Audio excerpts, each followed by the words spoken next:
So what does XRP and peanut butter have in common? Come here, boy. Come on, boy. And isn't that what you think, pervert? Get your mind out of the gutter. It would actually be this man right here, Brad Garlinghouse. And don't worry, I'll explain the peanut butter part soon enough. But first, we need to rewind. Before blockchain, before XRP, before the peanut butter incident, to a moment when one man saw the internet fracturing and had the nerve to say so. Back in the early 2000s, Yahoo was still a titan of the internet, but internally, it was chaotic, bloated, slow, and unsure of its own identity. Enter Brad Garlinghouse, a rising executive who saw something nobody wanted to admit. Yahoo had no strategy, just a mess of products, ideas, projects competing for attention and resources. He noticed something subtle, but deadly. A lack of focus was killing innovation. Yahoo was trying to keep up with the likes of Google, Microsoft, and every other emerging trend, but wasn't committing to anything. And Brad Garlinghouse, rather than staying silent, decided to put it all down in writing. What he wrote wasn't a rant, it was a scalpel.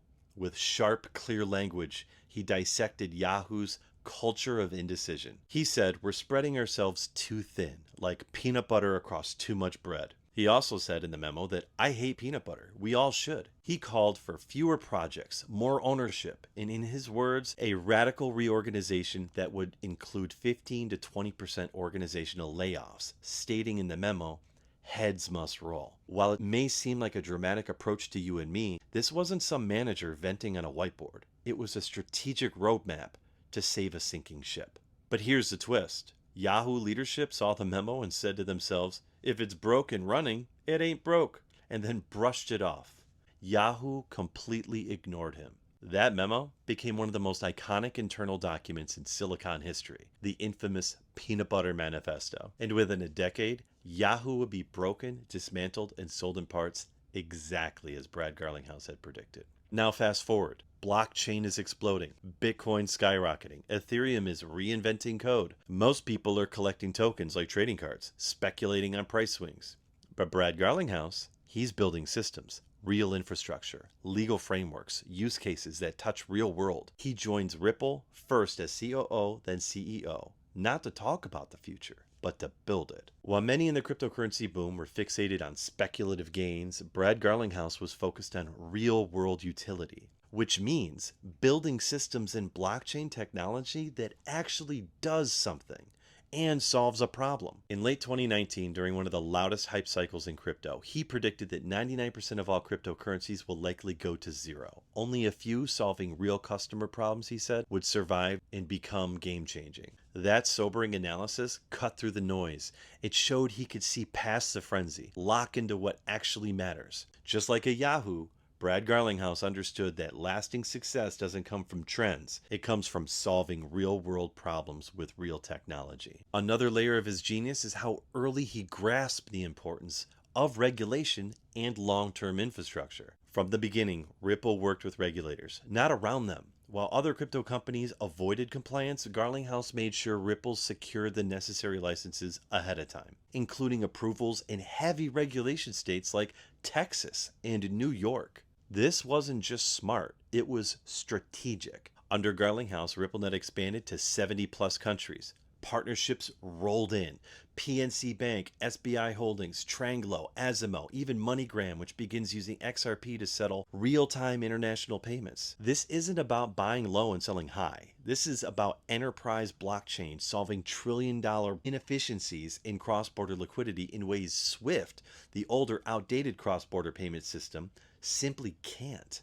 And right at Ripple's peak, with Brad Garlinghouse at the helm of the ship, the SEC, or Securities Exchange Commission, swooped in and started a legal battle against the company in an effort to hinder their progress. The major players in the field, who were already highly invested into existing projects like Bitcoin and Ethereum, didn't like the idea of the new guy, XRP, showing up and stealing all of the attention, or more accurately, their investors. But Brad Garlinghouse expertly steered Ripple through one of the most closely watched legal battles in crypto history, the SEC's lawsuit over XRP, all without losing focus on the mission. The entire time that lawsuit went on, Brad Garlinghouse steered Ripple into securing partnership after partnership, securing license after license, innovation after innovation, upgrade after upgrade. He was laser focused. He has often reiterated that transparency and engaging with authorities, while challenging, are the only sustainable path. His conviction paid off. Ripple's court victories had vindicated Ripple's stance and even led the SEC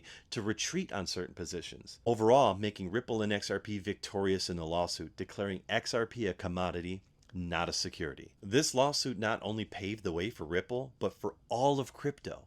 Every cryptocurrency that exists right now and will exist in the future owes a thanks to Ripple for the battle they fought on their behalf. And amazingly, through it all, Brad Garlinghouse kept executing on the company's global strategy. He has a rare ability to keep one eye on the endgame, a world transformed by blockchain, and the other on the day-to-day steps required to get there. That combination of vision and execution is a hallmark of a true genius in the business world. And what sets Brad Garlinghouse apart is how he blends vision with pragmatism in an arena that demands both. His genius isn't about writing code like a cryptography savant, nor is it about flashy publicity stunts. It's about seeing the big picture and mobilizing all the pieces required to realize it. Others may have glimpses of the future, but Brad Garlinghouse has a knack for getting there first. For instance, while many crypto entrepreneurs talked about disrupting banks, Brad Garlinghouse actually sat down with bankers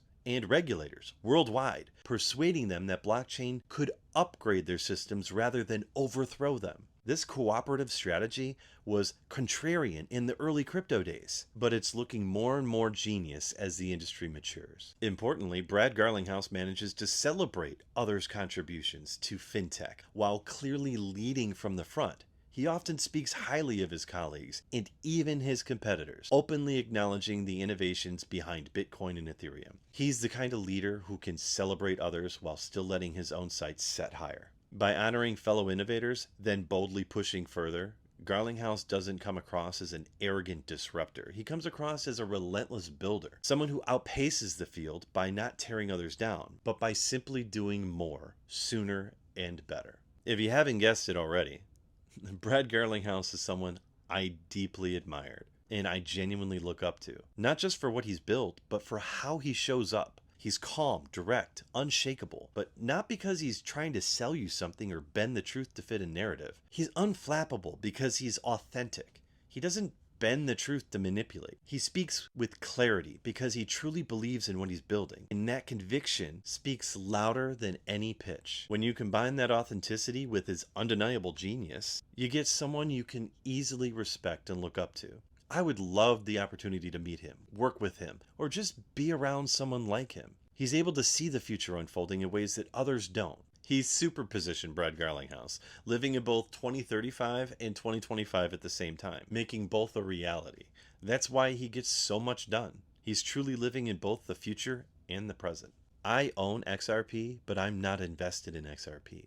I'm invested in Brad Garlinghouse. And when you look at everything that he's done, from calling out chaos at Yahoo to redefining global finance at Ripple, you start to see the full picture. Garlinghouse doesn't just react to the future, he builds it. From rallying Yahoo to Refocus in 2006 to building a blockchain-powered payment network used across the globe, his journey follows a consistent theme. He sees what's coming and starts building before the rest of us can even catch on. His peanut butter manifesto revealed a mind unafraid to challenge broken systems. Today, that same mind is reshaping global finance, from licensing frameworks to central bank pilots, from enterprise rails to real-world use of XRP. Brad Garlinghouse teaches us that genius in tech isn't about noise. It's about clarity, courage, and execution. So next time someone asks you why you care about XRP or why Ripple matters, don't just talk about charts or hype. Talk about strategy. Talk about infrastructure. Talk about the guy who once wrote a memo so honest it shook an entire tech company and who now leads charge in a new financial era. Brad Garlinghouse didn't jump on a trend. He's been ahead of the curve twice. And a genius like that doesn't need to yell. It just builds. Wealth, love, and authenticity to you all.